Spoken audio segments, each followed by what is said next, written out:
instead of sitting around with people of the same opinion of me and getting frustrated, it was great to be able to do something, because I've been engaged in politics. I've run for European Parliament. I've sent emails. I've been outraged at Operation Cast-Lead, as I'm sure so many people in this room have been. And I should actually say that the last time I was in Providence was the day before the Obama inauguration, when my uncle in Cape Cod organised a train to Washington, D.C., which he called the Choo Choo for Change, which stopped off in Providence. And that was great. It was the first time I was in this country when so many people from so many different backgrounds, maybe it was a mistake, maybe it wasn't, but people were motivated around one positive idea that wasn't about fear and it was about aspiration. Maybe some of that was ill-founded, but I think that's the sort of spirit we shouldn't scoff at. We should try to recreate and build into the future to be more meaningful. So yeah, after I was invited to participate, I helped load some of the humanitarian aid onto the Rachel Corrie, which set off from Ireland. Doctors in Derry gave me some medical supplies, which I drove down, and I went to Belfast and bought footballs. And I was driving the forklift, and we had such an enormous quantity of medical goods, paper. The Norwegians sent tons and tons of paper.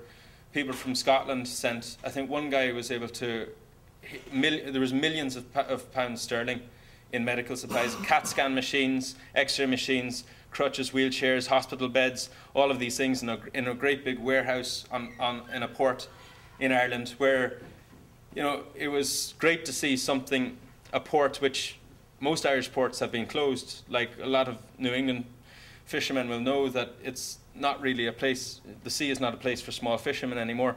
And you could just actually see the people who did work in the port so glad that their port was being used for something positive.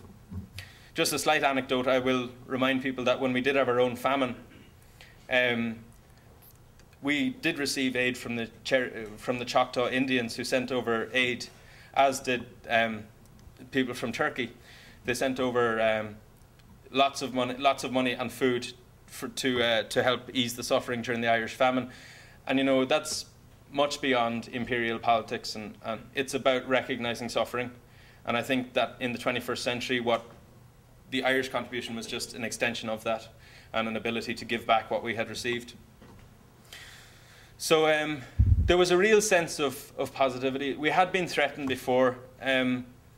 Mossad had come to take photographs of us, and they were trying to intimidate us and things like that, but we really had nothing to hide. And actually, instead of getting paranoid and defensive, the Free Gaza movement actually invited Zitney Livni to attend and participate on the Freedom Flotilla in a personal capacity, to enunciate the fact that really these are the consequences of Operation Cast-Lead. This is the international reaction to it.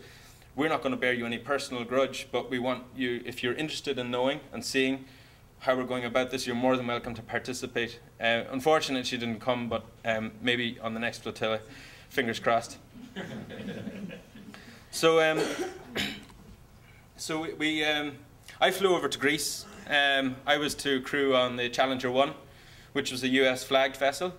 We left from Ios Nikolaos in Crete, and along with Challenger 2 we made progress from early one morning, and travelled the entire day and on into the night. The following morning we'd lost radio contact and visuals of Challenger 2. We didn't know where they had gone, and eventually over the sat phones we realised that their steering mechanisms and bilge pumps weren't working, and they had to abandon that ship, and the passengers were transferred to the Mavi Marmara. You may be familiar with Anne Wright and some others who were on the Challenger 2, who were then transferred to the Mavi Marmara.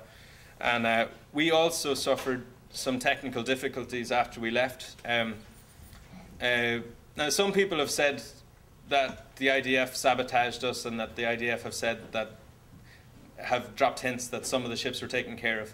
For me, it's possible, but it's not even the most important thing, because the focus is on Gaza. We're not there for our egos. We're not there to tell yarns. We're there to express solidarity with the people of Palestine, and maybe they were sabotaged, maybe they weren't. But the effect was that our ship also needed to go into port to effect repairs. We approached Greek Cyprus, and a helicopter came out, a police helicopter came out, and there's a YouTube video of this. Warned us. They photographed us, circled us, and they were filming us, and we were filming back at them, and it was all a bit surreal. But then they came over the radio to say that we were to be refused permission to enter Cypriot waters, and that we were not allowed. This first mate of the ship, another Irish guy, reminded them that we're an EU skippered vessel, and that why was a fellow EU state, they cannot actually refuse entry to an EU skippered vessel, especially if it's in distress. We reminded them that we had members of the Bundestag and other parliamentarians from Europe on board as part of the flotilla, and that we were actually going into Cyprus to pick up. And here's another point that the racist analysis will overlook: to pick up Greek Cypriot MPs and Turkish Cypriot MPs from Cyprus to bring them along. We were denied entrance, so we had no choice but to continue to Turkish Cyprus, to a place called Famagusta. We entered Famagusta unannounced, and we hadn't really had that wasn't in our plan. The people who were waiting for us in southern Cyprus then travelled up to northern Cyprus and were denied access to us. When we first arrived, it was almost as if we'd arrived in Gaza. There were people celebrating, but very soon, and this is an important point, the Turkish military completely sealed off that area and denied us access to anywhere other than the immediate dock, and denied media or any other access to us. It was a cordoned off area, and this is an important point because in the aftermath, Israel have said, that well-intentioned peace activists like ourselves were misled by deviant Muslims and a deviant Turkish government that wanted to stir up problems. It's not true. The Turkish government actually hindered our progress at the beginning before the attack. We wanted to get Hedy Epstein, who's she's an American German-Jewish Holocaust survivor, Henning Mankell, the novelist, other Swedish people, Irish parliamentarians. There were many people who were expecting to get onto our boat. They were denied access. Ultimately, only Henning Mankell and the two other Swedes got onto our boat. We were allowed to refuel, but we weren't allowed to get water. And then we had a window of opportunity, and we left. But we were very close to not being given permission to leave, and that was from the Turkish authorities. And I think it's very important that we get this straight: that before the attack, the Turkish government was not being very helpful. And this is important because it directly contradicts what some people have said, that the Turkish government are responsible for what happened, for the deaths or something like that. But I just want to get that across. We continued, and at this point I should remind people that there were 8 ships. After Challenger 2 got knocked out, there were 7 of us, and Rachel Corrie was delayed leaving Ireland. So there were 6 ships. We were the 6th. The other flotilla members who had come from Greece and Turkey and other places had met days before. They were waiting for us, really like sitting ducks in the middle of the Mediterranean waiting for us, and they did not budge. And they were absolutely adamant that we came together, we were going to leave together. There was an amazing sense of togetherness and solidarity there.